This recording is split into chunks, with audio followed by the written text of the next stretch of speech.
jasmine, oolong, green, and white. Long ago, these 4 teas were skillfully brewed at the Blissful Brew. Then, everything changed when the shop's popularity threatened its existence. All Mr. Okuran, the shop's owner and tea master, could do was to recruit 4 teenage orphans to learn his trade and staff his shop. A year has passed since the orphans were hired, and although their skills have progressed, they still have a lot to learn before they can brew anything. But I believe that they have the potential to make the Blissful Brew the greatest tea shop in the world. Last time on Benders and Brews, an Avatar Legends podcast. Meeka, you've got a big old vase of muddy duck and fish poop water. I want to find a way to put my water into those pots. I'll walk up to the hot leaf juice car, just act like I own it, walk up, grab a box. So sure enough, nobody really questions anything that you're doing. You just grab a box. I want to take the 2 tea boxes. I'll earthbend a cart for them. I'm going to wheel it around the building and just catapult them over the hedge maze. So with my crates now in the maze, I just nonchalantly walk inside and I take a post up at the hot leaf juice stand. You see this woman walking towards your friends who are setting up the booth for the Blissful Brew. Well, the Blissful Brew. I wasn't expecting to see your company here.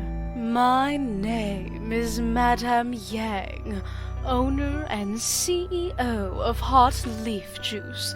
I'm sure your boss, Mr. Okuran, probably mentioned me.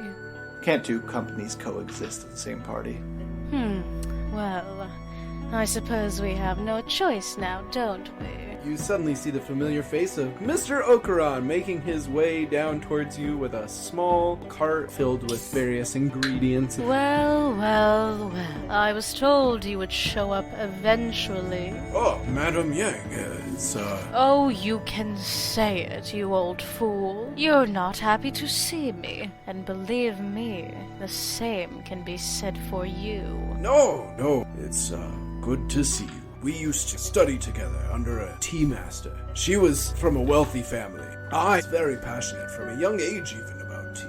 Her parents were not happy with the fact that a tea master that they had hired to tutor her were allowing me to sit in on those lessons and also learn. And so they did everything in their power to make sure that I was unable to do so. She stabbed me in the back, fairly literally.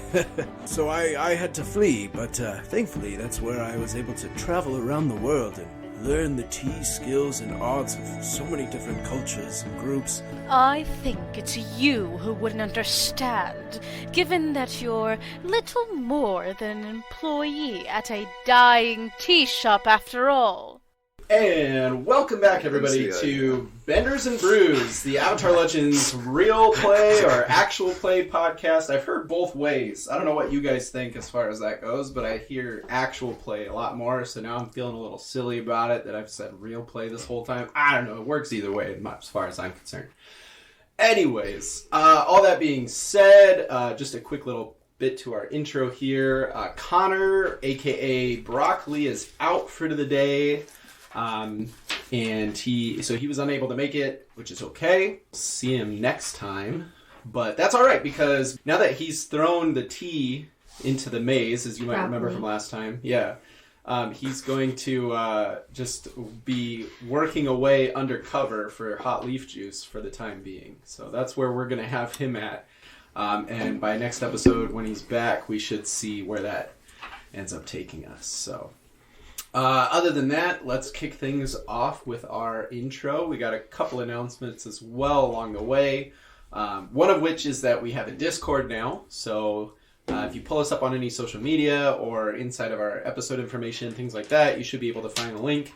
You can head on over and join our Discord channel. You can talk to some of the cast. I know myself and Cameron, who plays Bill Dorr. We're both on there. So yeah, come on over. We have our voice actress who is voicing Madame Yang and doing a phenomenal job of it. She is also over there, so definitely say a hello to her, because we're excited to have her as part of the cast. Other than that, let's jump into the intros. So the question for today is, and this one actually comes from our voice actress. She goes by Eclectic Wendigo on the Discord channel, and she asked, what animal do you feel, each of you feel like represents your character? And we're going to go in this style of Avatar style animals. So, nothing is just itself. Except for a bear. There is a bear. But other than that, everything is some sort of amalgamation of two animals or three animals or, some other obscure take. So, Guo, do you want to start us off? Or Dave? Sure thing. This is Guohan, the Adamant, playing an Earthbender. And I would say Guohan is most like a top hat squiddle. Ah, the top hat squiddle. Just like our good friend. As some of you who follow the Facebook group may know, is what Dilbert, that's right, who we refer to as a squid, is actually. So top hat squiddle is like a turtle crossed with a squid. Like Guohan, he's clever. He can get into the chinks in the enemy's armor. But also he's had a bit of a rough past, like I think many of our group have. So he can take it, but he can also kind of dish it out. Sure. He's kind of a little bit protective, so he's got that shell that he might hide within. Right. Oh, all right. I like it. Bringing it back to good old Dilbert, who we all know and love. Bill Doherty, you got one in the canon, so to speak? Yeah. What do you got? The rare and elusive tiger crane. It is a crane, but its feathers are orange and black and stripes of a tiger, and it has a long tail. Oh, okay. And how do you feel like this kind of coincides with your character? It's both elegant with fierce colors. Oh, so, okay. Because he's a dressy guy. Yes. Right. So yes. that's the elegant side, and maybe soon we'll get to see those fierce colors really come out. Maybe, I don't know. We'll see those true colors. That's right. Shining through. Yeah. Maybe my true feelings for tea might shine through. Maybe. I know Mr. Okuran would love that. Meeka, Michaela, what do you got? I would say Meeka is most like a bear cat. A bear cat? Yep.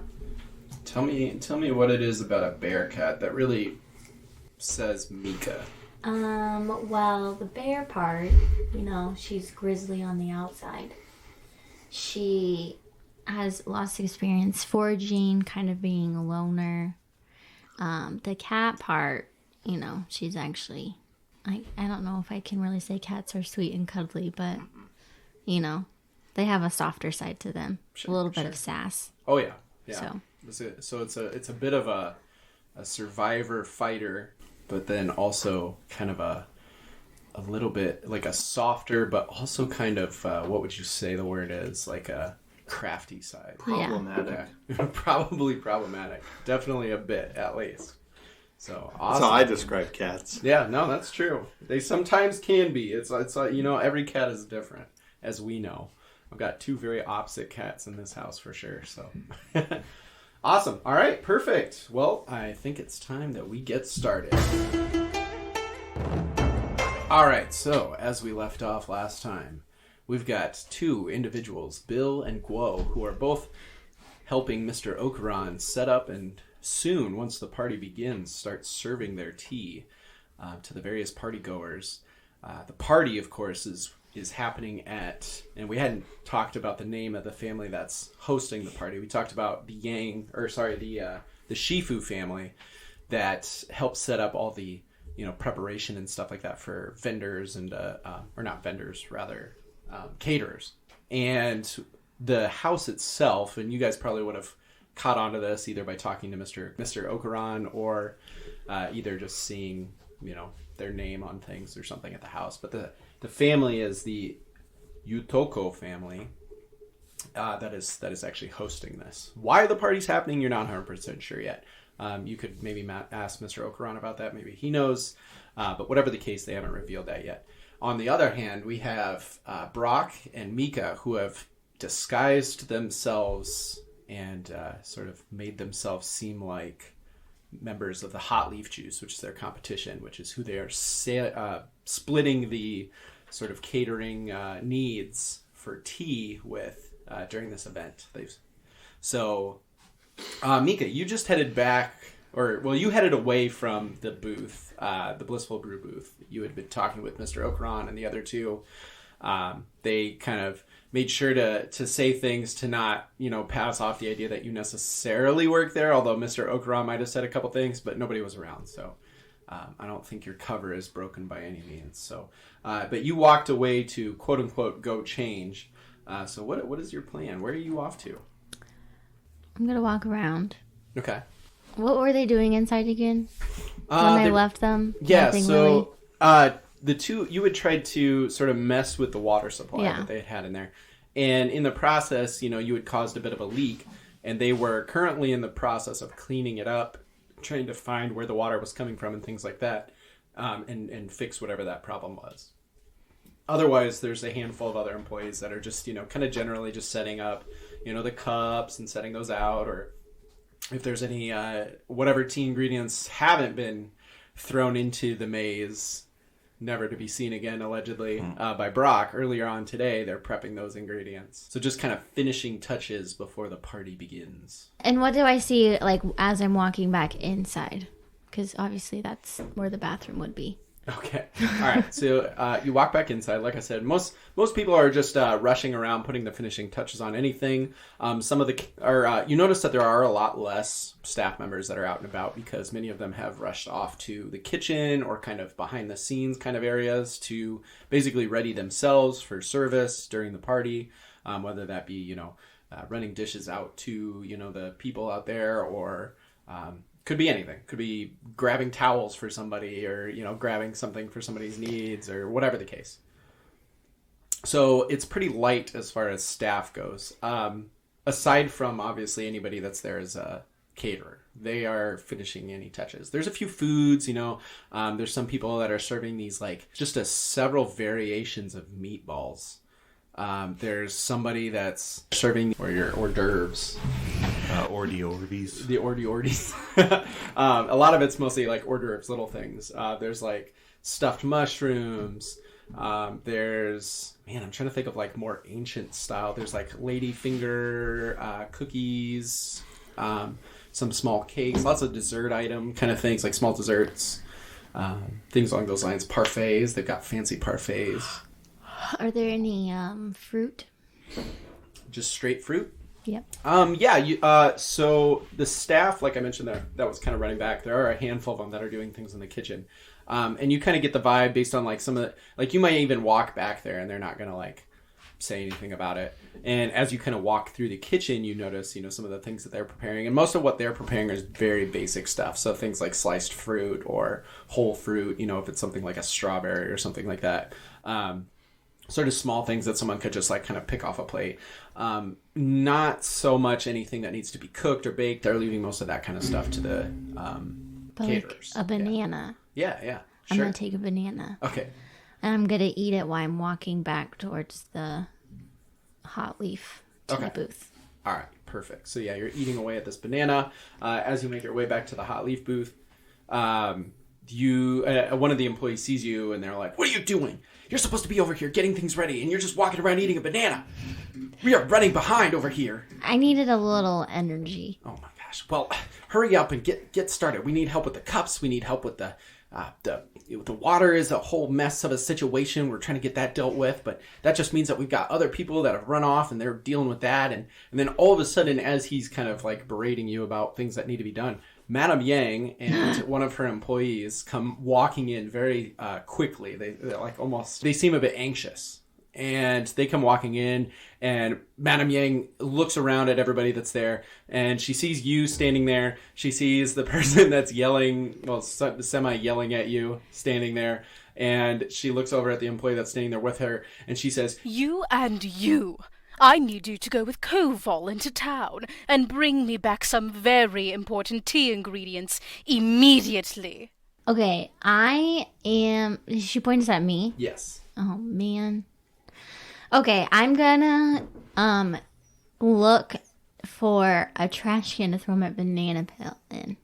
And while I'm turning, I'm going to drop my banana peel. And I'm going to accidentally step on it. And then I'm going to be very dramatic in falling in hopes that I knock some of their tea glasses over. Okay. I'm going to call this a trick.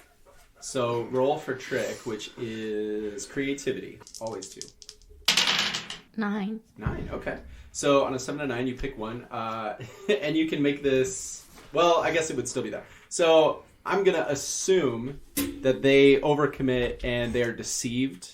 As I would assume that's kind of what you're going for, right? Out of the options that are here. So they're deceived. They believe that you legitimately, like, slipped on... A banana peel. A banana peel, like, unintentionally. And you're able to pull it off. So you slip on this banana peel. You widen your arms out plenty wide to make sure that you really knock down a handful of stuff. And, yep, sure enough, you come crashing down, knocking down a pretty hefty handful of cups, small plates, those little, like, saucers, and things along those lines, spilling a little bit of water as you do, which is ironic because you're really messing with their water supply this whole time. And she's infuriated when she sees this. She's like, "What are you doing? Who left a banana peel laying around?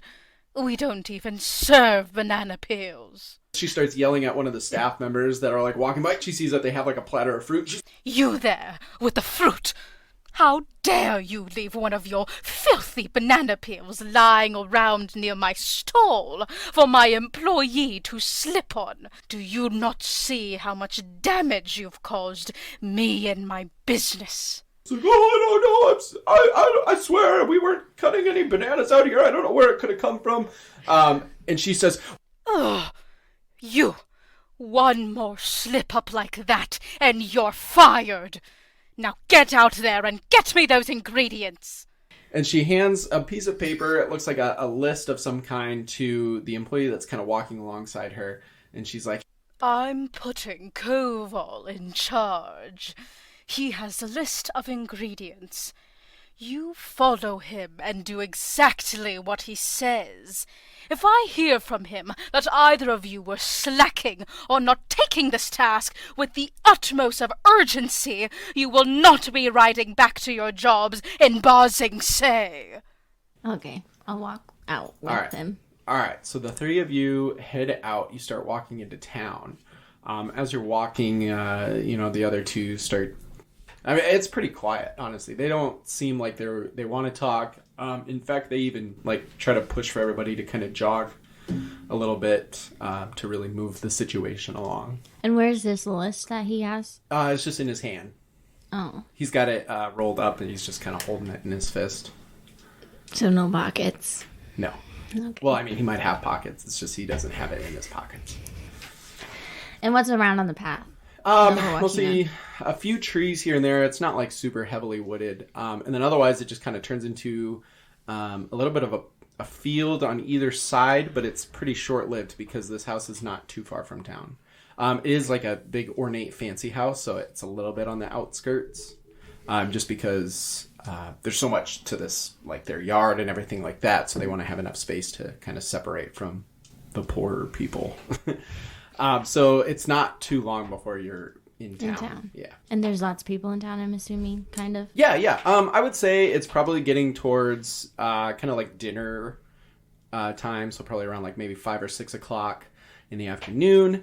And yeah, there's a pretty decent movement of people either leaving work or, maybe heading to go get something for dinner. They're with their families. Yeah, so there's a pretty good amount of people that are running around or walking around. All right. I'm going to turn to the guy who has the list, and I'm going to say, why don't we divide up things on the list and we can get more work done faster? And he said, "That's good thinking. I like that idea." And then the one that was kind of berating you earlier, he says, "Well, I think myself and, what's your name?" Meeka. Meeka? Yes. "I think we should go together." And he kind of has this look in his eye that he doesn't exactly trust you. Given that, he saw you eating the banana earlier. So he kind of knows, the banana was on you, but he didn't say anything in the moment because it was, really crazy. And the guy says, "Sure, that works for me." He kind of just tears the paper in half and then hands you guys one. And then he takes the other half. Who does he hand it to? I guess he just holds it out. I take it. Roll. Someone give me a dice. We'll see who grabs it first. Just one? Yeah, we'll roll one. Okay. 6. Oh, okay, yeah, you grab it Yes. first. You grab it before he does. Here you go, Cameron. He kind of like glares at you ever so slightly. But otherwise, yeah, you have the list. Okay, so as we're walking, towards the shops, booths, whatever we need these ingredients from, I'm kind of going to walk fast and I'm going to kind of like interweave in between people to see if I can try and lose him. Okay. Let's call that... But like, I don't want to make it obvious I'm trying to lose Right. him. He was just trying to grab it faster than her because he's worried she's just going to buy a bunch of bananas. Let's call this a push your luck. Because again, he's already suspicious of you. So he, might catch on to the fact that you might be trying to lose him. Unless, of course, you succeed. So roll, it is passion. I got a 4. You're not able to lose him. Dang it. And he's kind of catching on to the fact that you seem to be up to something. And he says, Hey, I think you should give me the list. There's really no need for that. And I put it in my dress. yeah. He kind of looks at you angry and he's like, By the way, where are you from anyways? I don't remember seeing you when we all got in the cart back in Ba Sing Se. Where am I from? Yeah. From around here and there. I kind of travel a lot. Probably why you haven't seen me, because I kind of hop from place to place. So you're not even from our location? No, I am from your location. I'm just like a new guy. Girl? Gal. you have an ability that refers to lying, don't you? Would it be my roguish charm? Yeah. Do you wanna roll your roguish charm and see how well you're able to kind of convince him that, no, I'm with you guys, I'm just new. So I'm going to give myself a fatigue so that I can roll with creativity instead of harmony. I got a 6. He says, No. See, I remember everyone getting into the cart back in Ba Sing Se, and I don't remember seeing you. I came in my own cart. What? There were only 2 carts. Who are you, really? Madame Yang doesn't like the new people, she doesn't really trust them. She's like, oh, find your own way. So I did. No, something's off about you. You're not with our company at all. You want the honest answer? I'll give it to you. Okay. I really was just looking for a job because I'm in need of money. Because like I said, I travel from place to place and I need, a little extra cash to travel to the next place. So I decided to try and secretively, employ myself with you guys so that I could get a paycheck at the end of the night. That doesn't even make sense. If you're not signed onto a contract, then there's no obligation to pay you. Not to mention, you haven't gone through Madame Yang's special training, which is necessary for anyone who wants to work at Hot Leaf Juice, the finest tea establishment in all the world. I mean, she did send me to go get these items off her list, so I feel like she'll pay me. She has a lot on her plate at the moment with the party, but I think you need to give me that list right now. Like I said, I can't really do that. Give me the list. And then he takes up a fighting stance. Hey, yo. Whoa, combat in this game? Combat! So he is initiating an exchange because he doesn't trust you. So I need you to pick one of the 3 moves that you want to move forward on. Combat moves. I think I'm gonna defend and maneuver. Okay. Sounds good. And he is going to advance and attack, obviously. So for defend and maneuver, you are going to roll your 2 dice. What is this? What you get? You got roll with a- focus. I got a 3. Well, I think that means that you do nothing. On a if I remember miss, correctly. you stumble, but you can shift your balance away from center to use one basic technique. Okay. So you can shift your balance towards one of those 2 sides based on kind of the situation and, what you feel like relates. Shift this. I shifted towards survival. So you can ready, you can retaliate, or you can seize a position. I'm gonna seize a position. Okay. So you move to a new location. You can engage or disengage with a foe, overcome a negative status or danger, or establish an advantageous position, or escape the scene. Any foe engaged with you can mark 1 fatigue to block this technique. I want to escape the scene. Okay. He is definitely going to mark a fatigue in order to keep you. He blocks you up. So what happens is you turn to run, seeing that he's about to take a fighting stance against you, and he rushes over and blocks you just as you're about to run. Then he is going to advance an attack, and he is going to use a forceful blow. So he's going to swing at an enemy with all his might, sending them flying. He marks fatigue and inflicts 2 fatigue or 1 condition of his choice. He's going to hit you and do the fatigue. So you take 2 fatigue. He takes an additional fatigue. But after all the running and everything, he is looking kind of exhausted. Well, I mean, I kind of am too. When he does this, he gets to push you to a new position of his choice unless you mark 2 fatigue. Well, then I'd be at 0 fatigue. Okay. So you're going to let him. Yep. Okay, so he just knocks you down. He just pushes you onto the ground, and he's like, "Give me the list." You're not very convincing. You know, maybe you would have said please or something, but you're just shoving me around. That's not very kind. All right. Well, he looks at you and he growls angrily, and he's gonna continue this exchange. What would you like to do? So I choose one of the 3 again. Yeah. I'm gonna evade and observe. Okay. Go ahead and roll for it. Well, the evade or observe, it says I can clear a fatigue and roll with creativity. Okay. Cool. So I'm going to roll with creativity, and that puts me at a 9. 9. All right. Awesome. So... I get to choose 1? Yes. I'm going to test balance. Okay. So mark 1 fatigue to challenge and enrage foe's balance. Ask what the principle is. They must answer honestly. If you already know the principle, instead shift their balance away from center by questioning or challenging their beliefs or perspective. Okay. All right. So once again, he is going to advance an attack, but this time he's going to pressure. He's going to intimidate his foe. Or actually, tell me how it is that you test his balance. Like, what are you saying to him to try to figure out what it is that his balance is? Because you'll know it's loyalty, but what are you saying to him to kind of like? Well, I didn't know it was loyalty, right? Right. So you were trying to like test him and be like, what's your deal, man, or something, Yeah. Why? I don't know. Like, why is this so important for you? It's just a list of ingredients. Because, unlike you, I actually work for Madame Yang. And what Madame Yang wants, Madame Yang gets. So give me that list so I can get her what she wants. Does she also beat you into submission? Because it doesn't really work that way. No. Madame Yang gives us the opportunity of a lifetime by allowing us to work in her fine establishment.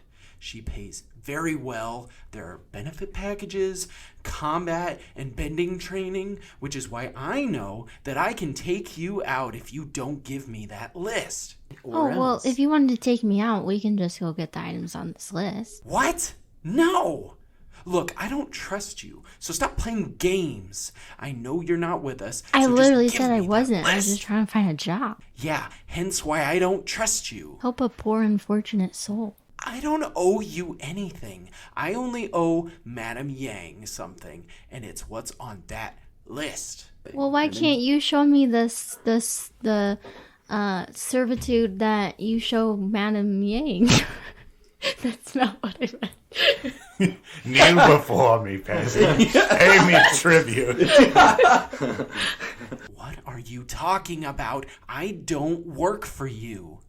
I don't remember where I was trying to go with that. I don't know. You were trying to take on a no-pay servant, I think. Hit you across the head, I guess. No, I was trying to Gone say... woozy. I was trying to say Madame Yang obviously showed him some sort of support. I mean, when she hired him, he was down on his luck at some point. So I was hoping to relate with him on that level of,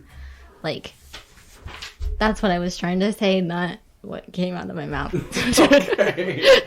I guess here's what I would say. Okay, so you're trying to get at his, Madame Yang took you in, and she could take me in, so let's work together kind of a situation. Yeah. So you're kind of calling him out to live up to his principle of loyalty of, you work with Madame Yang, and I could work with Madame Yang. So I could follow you in your sort of principle of loyalty. Yeah. Okay, so you shift your balance away from center, and then name and roll with their principle, which in this case is loyalty.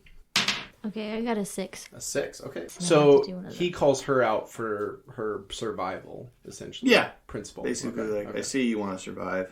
All right, so this is one that, you would want to roll high on, you roll low on. So he says to you... Nah.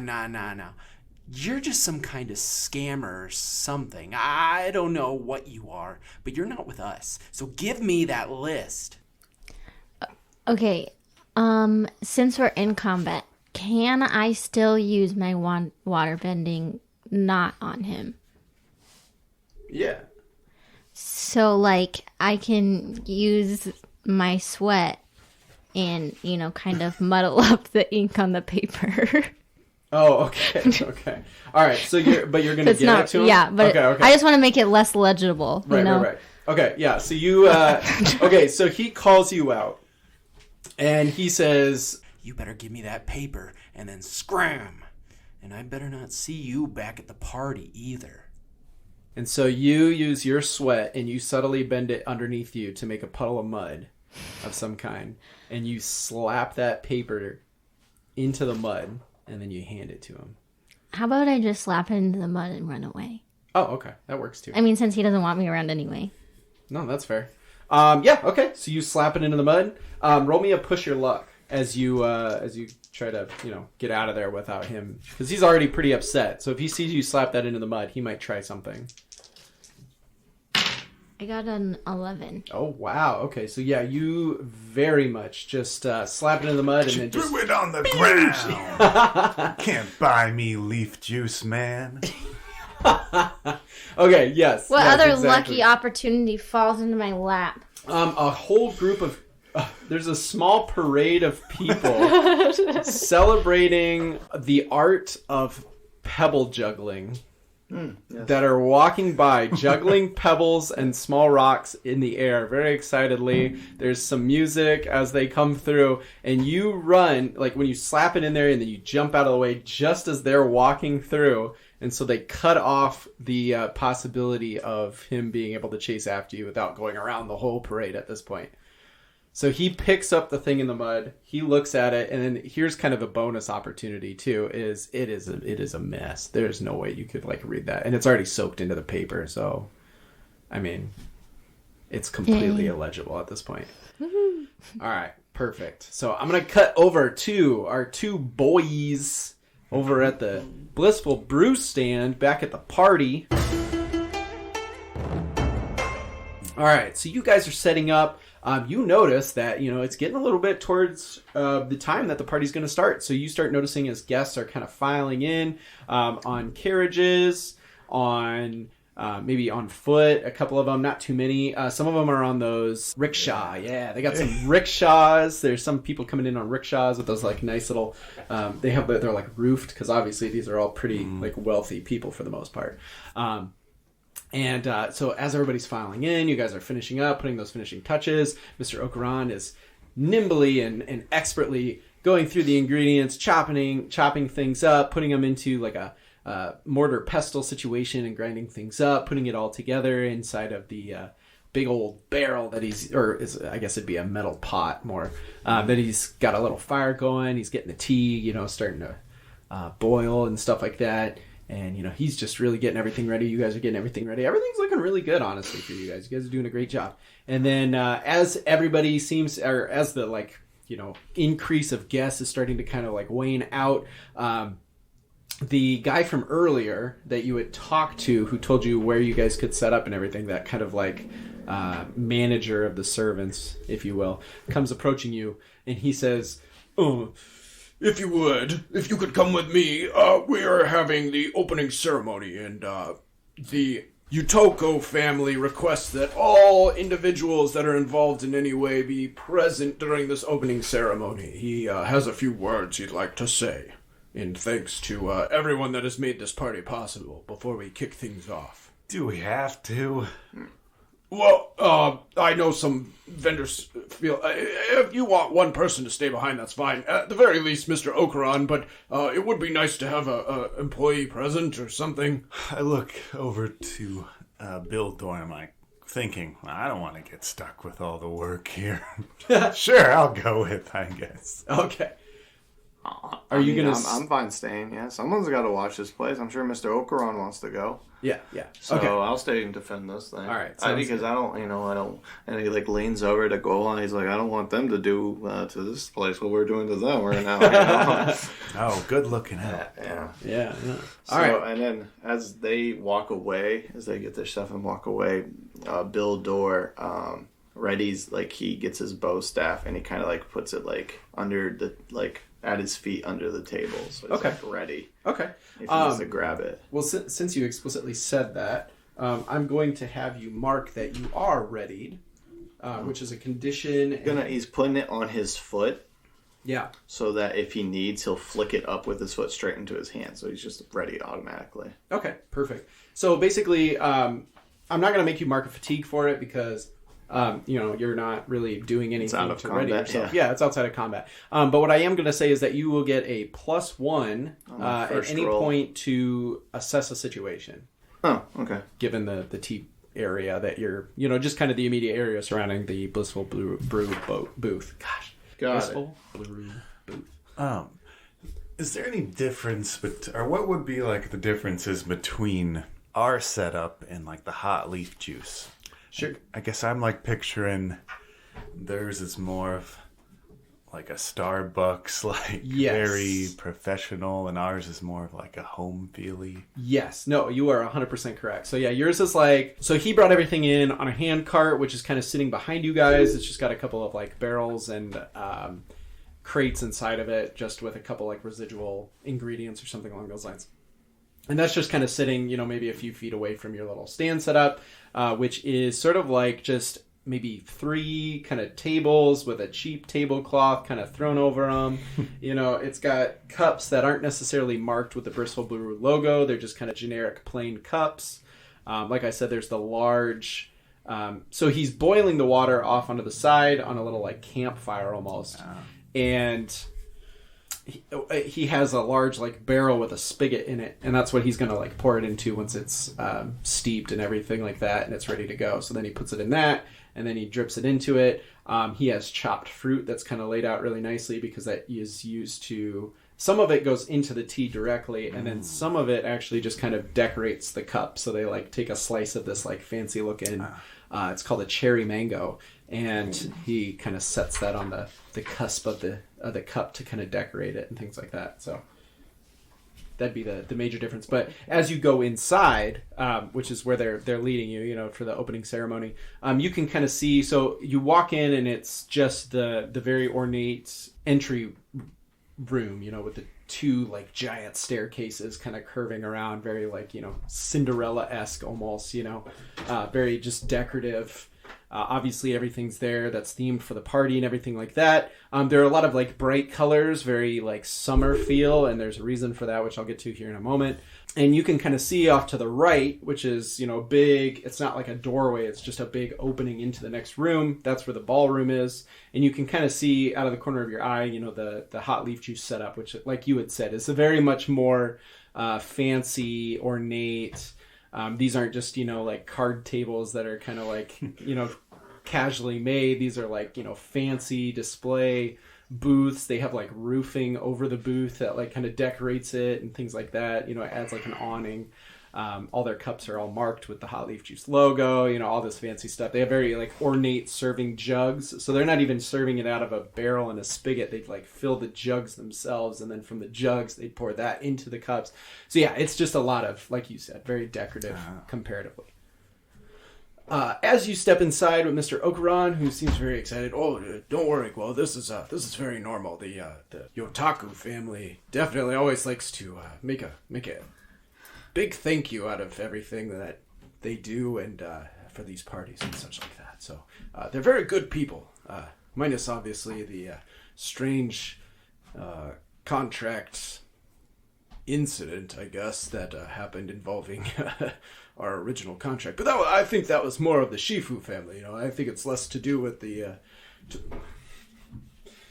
Yotaku. Yes, Yotaku family, and more to do with the Shifu family. I hope. But anyway, this is a very, powerful and wealthy family, so it'll be very nice to be recognized. Yeah, for sure. I mean, looks like they pay pretty good. Oh, absolutely, yes. They have money to throw away.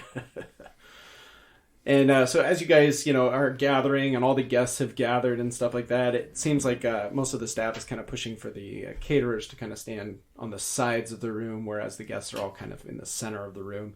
And a very kind of hefty built, kind of a chunky guy in a very nice robe. He comes stepping up. It's in a bright color, kind of a red, maybe towards purple, so kind of close to a magenta color. He comes stepping up onto the stage, and he says, "Welcome one and all to the annual Summer Bash, where we take time to celebrate and welcome in the warmer season as it graces us with its natural beauty. To kick things off today, I want to take a moment to thank all of those who have made these festivities possible by calling onto the stage all of the vendors and caterers who have taken the time to come here and grace us with their time and talents." And so, sure enough, he has everybody file up. It's mostly either just the owners or the chef or whatever from each caterer, and then they might have an employee with them. So in your case, Mr. Okuran, he looks over you. He's like, "Oh, do you want to come up on stage with me, Guo?" Oh yeah, solid, perfect, wonderful. So of course you guys file up, so Mr. Yotaku kind of announces everybody as they go through the line. "With us today we have Michael's Meatballs." He shakes hand, does kind of that classic where you shake hands and then Michael sort of waves like he's shaking hands with the president, that kind of overused picture kind of situation. "Sally's Soy Snacks, Carlos's Cookies," and so on and so forth, until finally he gets to the tea and he says, "And for our delightful summer-themed beverages, we have, all the way from Ba Sing Se, Madam Yang's Hot Leaf Juice Company."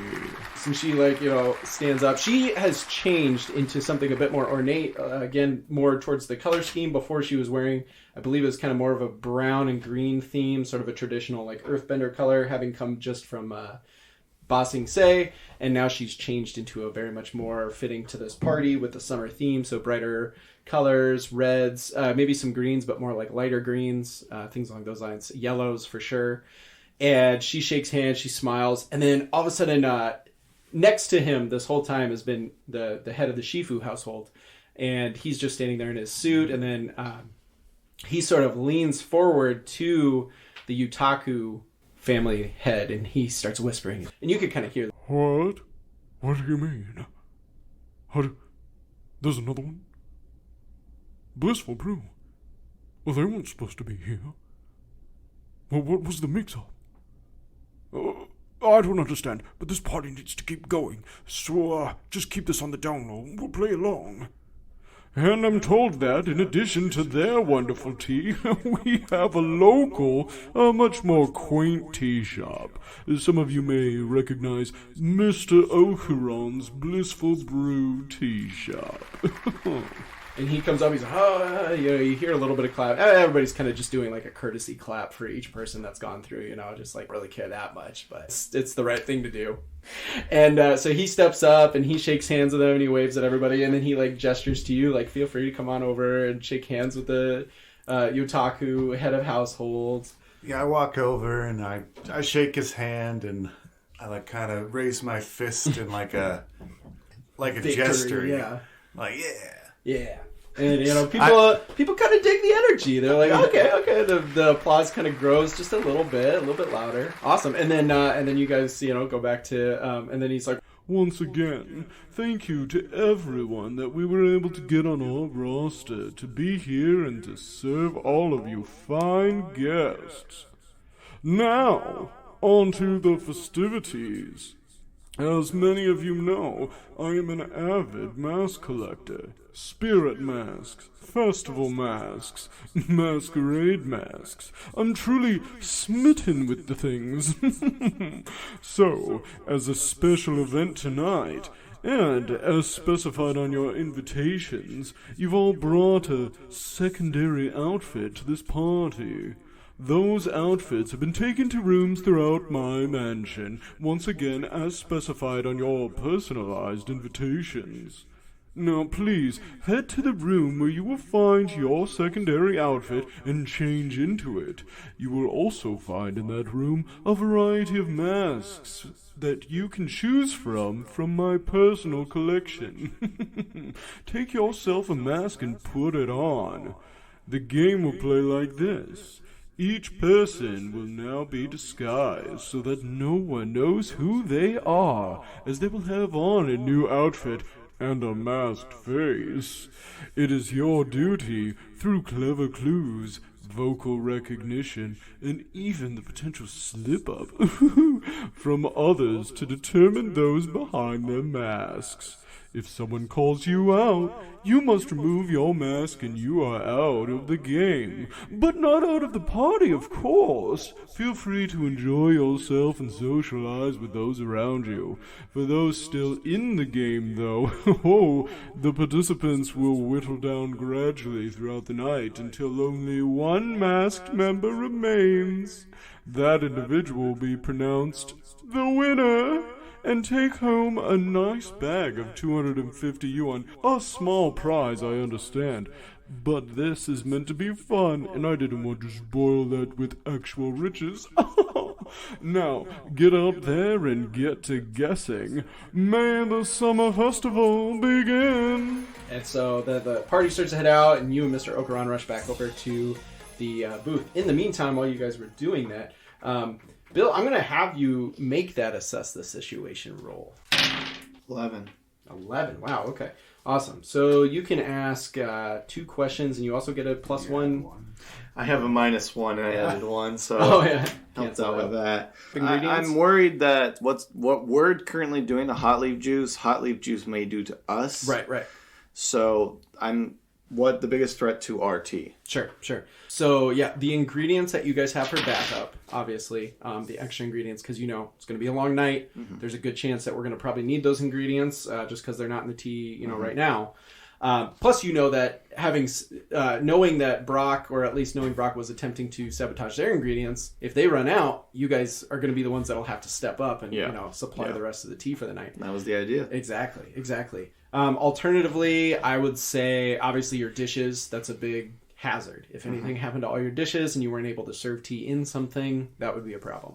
You would assume that hot leaf juice would be the greatest threat, for sure. Oh, did I not see any hot leaf juice hanging around? Guys hanging around? Well, I was going to get to that, and I wasn't sure what your second question was going to be. I was just... The last one was, what here can I use to... And okay, so that's what I wanted to fill in the blank. What can I use to help protect the tea? Oh, okay. Or to ward off Sure. You do have your bow staff, which is obviously, that was a good, prep right there. Moving the hand cart in such a way that would allow you closer observation of it. Also, not behind me, just beside me? Either beside you or even, closer behind you. Because it's, like I said, a couple feet away or a few feet away. Am I near, the edge, or am I in the complete open? You are pretty open. You're not too far away from the gazebo that has, the pond around it. Oh, okay. There are some hedges around you that, alongside the path. And then there's, a section. You're off the path. So I'm imagining because I'm imagining we're facing into the party, so I'm imagining to my right would be, the edge of the party, the wall or the hedge maze or whatever. So I want to push the hand cart, and I want to slide that so it's between me, the hedge maze. So the order would go hedge maze, cart, me, table. Okay. So basically it's right beside me, and the only thing that's closest is between me and the hedge maze. Okay. So yeah, not the hedge maze though. The hedge maze in here, the bushes. Yeah, the bushes. Okay. Yeah. Okay. So yeah, you do that. As you're moving this, you notice there's an individual. He's dressed in the hot leaf juice garb, which is that bright pink with their logo on it, aprons, and he has it. There's a light emanating from his hand, and he was kind of walking semi nearby, kind of between your booth in the gazebo. And he kind of like, he was looking at you, and then you moved stuff, and then he kind of looked away and kind of just was like casually walking away, and he just kind of, he's kind of like whistling a little bit as he goes. Did that light in his hand look familiar? Yeah. Okay. I mean, you kind of get a feel that he might, like, you don't hold like a candle in your hand necessarily. You would have to hold it in a sconce. But the way that he was holding like this, you wonder if maybe he might be a firebender. Yeah, okay. Got it. Well. Like I said, he doesn't look like he's necessarily making move, or rather, whatever you did kind of threw off what his plan was, and so now you know that he's there, but he seems to be distanced enough that he's not doing anything at the moment. Obviously, Bill's just gonna stand there, okay, and he's just gonna stare at that guy. Okay, all right. You stare at him. Is there something for like? I'm trying to think if there's something for intimidation. Oh, there is. There's an intimidate. Do an intimidation. That's a 7. He is going to... Okay, so you made a hit. He chooses 1. He chooses to back down, but keep watch. So what he does is he goes over to the gazebo. He goes into the gazebo, and he kind of... he turns with his back towards you. So he's looking out into, kind of the further yard to the east side of the mansion. He's just kind of looking out there. But you do notice that every once in a while, he kind of like glances backwards, and then he glances forward again, and he glances backwards every once in a while. But he's definitely pretty far distance from you. And by the time that, all this has gone down, the whole opening ceremony has ended, and now Guo and Okuran are headed back over to you. So you've definitely kept a threat away for the time being. Bill just gets back to... He's just kind of finishing setting up stuff for the party while he sees the guy back away. Yeah, so he's just watching him while setting stuff up still. Okay, sounds good. The whole time keeping the bow staff on his foot. Okay, perfect. So, all right, so Guo, you're back. You and Mr. Okuran managed to get back. People from the party, there's some obviously staying inside, but there's a lot of them starting to flood outside, and a pretty decent handful of them are heading over towards the Blissful Brew booth. You guys are open for business. I mean, business in the sense that you're not selling tea to people right now. You already got paid, and you'll get paid more. Nice. But anyways, so I assume you guys are just going to start slinging cups of tea. Yeah. I go over to Bill and I'm like, that was a lot, actually, more fun than I was expecting. Everybody was looking at us up there. It was kind of neat. Seemed to be excited for us to be around. Although it looked like the head of the Yotaku, or whoever from the Yotaku family. Yotaku. The taco guy. Taco. He wasn't too happy that we were here, but they didn't kick us out, so I guess we're good to get going here. That's right. All right. Now, where's the honey at? We gotta make sure our tea's not too bitter for some people got different tastes here at the party. And Mr. Okuran goes, "Oh yes, of course!" And he rushes over to the hand cart, and he grabs out a big old jar of honey, and he runs it back over, and he's got like a little bowl, and so he starts kind of scooping it into the bowl, and he's got one of those I don't know what they're called, but you use them to like get the honey, and then you like it drizzles out through the lines. He's got one of those things. It's just inside, so somebody can just... The Honey Nut Cheerio one. Yes, the Honey Nut Cheerio one. It's delicious. And so it's got one of those that he puts into the honey dish so that, people can kind of self-serve themselves some honey. Or he could do it too, whatever the case, whoever's kind of like handling... handing the cup off to the customer, I guess. So people start coming over, and they're drinking your tea, and they're tasting it, and it's good. It's good. They seem to be very happy. They're very positive about it. They'll take their tea off in a different direction to go hang out by the gazebo, or maybe take it around the house. They're chatting with each other, just having a good time. It's a very chill party. It's not a rave. It's not any kind of like a wild party of any kind. It's just it's a very dainty. It's like just to imagine a rich garden party atmosphere. Exactly. What's like the weather like? Yeah, so it's really mild. It's starting to cool down a bit for sure. As it gets a little bit darker and the sun is starting to set. The temperature is definitely not extremely dropping by any means, but it's starting to get into maybe the 60s, maybe mid 60s. Okay. So it's getting nice and cool, which actually obviously starts bringing in more customers. They want warm tea. Mr. Okuran continues to stoke the fire so that his next batch of tea can really steep for a good amount of time before he pours it into the barrel, which he then serves from, or you guys serve it, I guess. So, all right. We'll cut back over to Meeka really quick.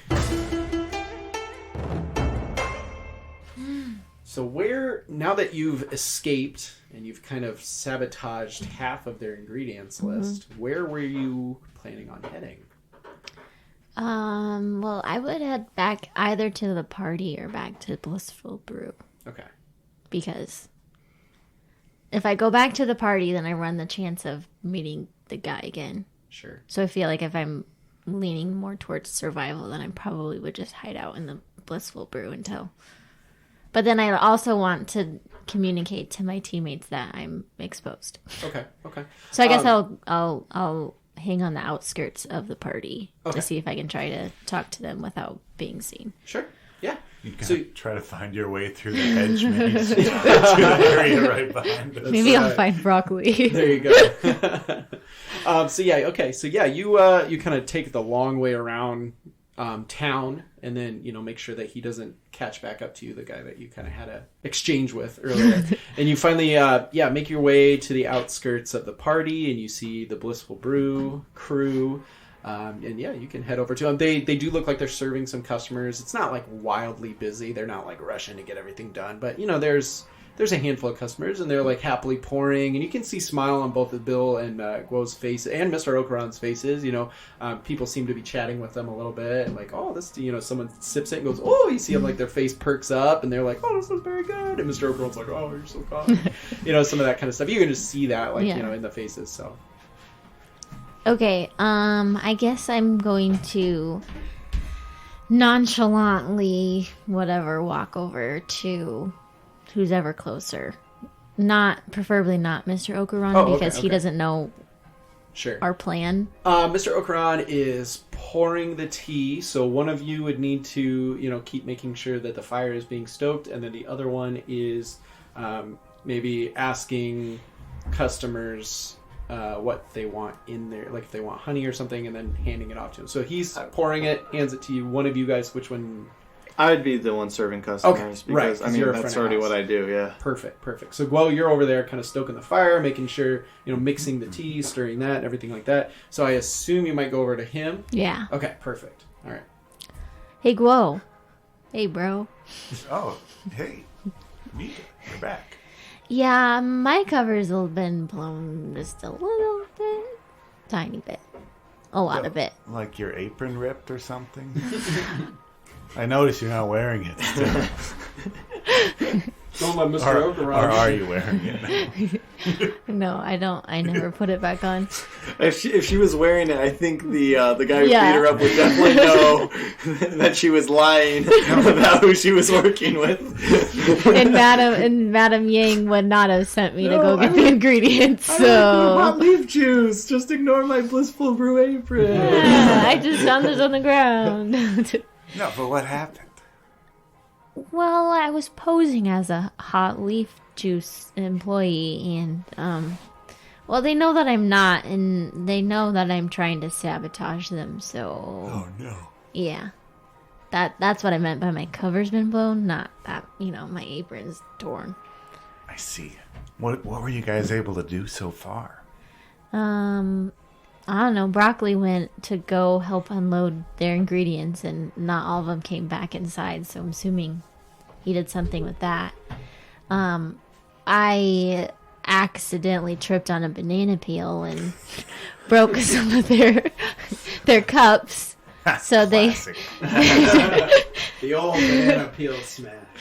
So they had to deal with that, and a water mishap that there was water all over the ground, and so I had to go into town and get some more ingredients, and that's when I was discovered. I ruined half of the list, though, so... Oh. Well, it sounds like you did cause some ruckus. Maybe they'll be behind on their orders or stuff since they're distracted with all that. Yeah, so, I'm not gonna really, help with the tea. I don't want them to find me and then know that, then have it come back on Mr. Okuran. Gotcha. Well, it sounds like you might have trouble getting close to them anymore. Maybe there's something you can do to mess with them from a distance. Like, I don't know, if there's any animals around here, or, I don't know, could trip their waiters or something. I mean, I'm sure you'll think of something. Okay. But don't get caught. Well, I feel like a lot of people are going to be looking for me, so I'll try not to. Alright. Be careful out there. Okay, I might go hide in the maze. Let us know if there's anything we can do to help. I mean, Okay, I'm going to go find Broccoli and maybe he can. if you get into trouble, you should, I don't know, signal us somehow. Okay, I'll yelp for help. Yelp for help. The old yelp for help. As she turns around to leave, Bildor turns around to go get more honey out of the cart, and he sees Meeka. He goes, "Oh, Meeka, losing another apron, I see." And he grabs his honey, and he turns around and goes back to serving people. Mr. Okuran's pretty focused on the customer, so he doesn't notice anything necessarily. So, all right, sounds good. So yeah, you you heading inside then to go, because you know that Broccoli's inside. I do know he's inside? Yeah, because he's still helping with the setup. So you saw him before you left. He hasn't after you did the blown old his banana cover peel. Yeah. like someone else. I didn't mean to. Okay, then yeah, I guess I'll go inside, but I'm gonna kind of like hang out by like the walls and corners and stuff. Okay. Actually, I'm gonna go to the bathroom because I'm sure I'm kind of covered in mud, so I'm just gonna try Fair and enough. clean myself up. Okay. So you head into the bathroom. Oh, look, my and apron. You get and you get cleaned up a bit and stuff like that. You manage to get most of the mud off for the most part, especially because you're a waterbender, so you're able to do some kind of like interesting techniques where like you put the water into the cloth and then you use it to like you bend it in such a way that it kind of pulls the dirt out with it. And then it's also dry afterwards, which is really cool. Who needs a washing machine? Yeah. Or a dryer? Exactly. It's not you. And so, yeah, sure, you're able to clean up, like, really well, actually, to be honest with you. And as you step out and you kind of walk into the party, you can see from a distance the two individuals that you had gone to go get ingredients with seem to be talking to Madame Yang. Who's over at the hot leaf booth, and they're chatting and stuff, and she just looks like she's getting infuriated. And as you're looking around, I mean, there's a lot of people in here, so you're not too worried about them spotting you, at least not at the moment. But you know that now that they've passed on the information and they know what you look like, they might be on the lookout for you. Okay, I'm gonna go back outside then. I don't want to hang out inside. In closed quarters, per se. Okay. As you're walking outside, you overhear a conversation of a couple of the people. You don't know who it is that they are, because, you know, you've been gone. Yeah. So you don't really know, like, who all's involved in this party. But one of them is saying, he seems to be the owner of the house, based on, like, what he's saying. I must say, Mr. Yotaku, this party you've thrown is quite lavish this year, and this mystery mask game seems to be quite the hit. Oh, well, thank you, my friend. Yes, it was a clever notion I came up with all by myself. I figured it would be a good social deduction game to play. Keep things lively in the party. I simply hope no one attempts to cheat at my game, though. Oh, well, how would you figure someone might do that? I don't rightfully know. I'm not a dishonest person myself, after all. You know I wear my heart on my sleeve. I don't hide behind some mask. Well, outside of for this party. But I must show you my other mask collection. Especially my finest mask, which features alleged spirit gems aligning it. Ah, yes. You must show me. And with that, they head out, leaving you with a solution to help you lay low during this party. There's a table set up, a whole bunch of sort of spirit masks, you know. Mm-hmm. all portraying kind of a different type of animal. So there might be one that kind of like suggests maybe kind of a panda-esque creature, or one of them that has like a very like bird-esque feel with some feathers coming out of it. I mean, they're pretty standard masks. They've all got like the little strings on the back so that you can like attach them over your head. Well, obviously I'm going to steal one. Okay. I mean, Yeah. It's not really stealing if they're handing them out. okay, so I'm going to do that. And then I also feel like since they know what I look like, my mask isn't going to be enough of a disguise because, like, obviously my waterbender outfit is Sure. going to be. Your, So like, gray waterbender outfit. yeah. Either way, I'm going to kind of stick out, I feel like. So I am going to go into some of the rooms of the house looking for a different piece of clothing. Okay. Yeah. And as you you go off to go look for that, I think we will close out the episode for today and come back next time. Thank you so much for listening to our show. Of course, don't forget to follow or subscribe to our podcast through whatever podcast site that you're using, such as iTunes, Spotify, YouTube, and others. Additionally, you can follow us on Twitter, Facebook, and Instagram. Just look for the social media icons. Following us on social media gives you access to all news, announcements, and of course new episodes as they are released. You can check out our website, bendersandbrews.com, which will feature all of our episodes as well as news, announcements, and even cool character and player profiles. It's a great hub of information for the Benders and Brews podcast. And finally, we would be truly humbled if you would be willing to take the time to leave us a review if your podcast site allows you to do so, such as on iTunes. Or, in the case of YouTube, you can hit the like and subscribe button and drop us a comment. Tell us about what you thought about our podcast episodes. It sure would mean a lot to us. Avatar Legends is a tabletop role-playing game created by Magpie Games. Nickelodeon, Avatar, and all related titles, logos, and characters are trademarks of Viacom International Inc., all rights reserved. I also want to thank the following artists who you can find on Fiverr for their amazing creative work on this podcast. Character art was done by alessiopapadraw. Background art by Kennicchi. Music by Joe Timms 215. Thanks again for listening, and we'll see you on the next episode.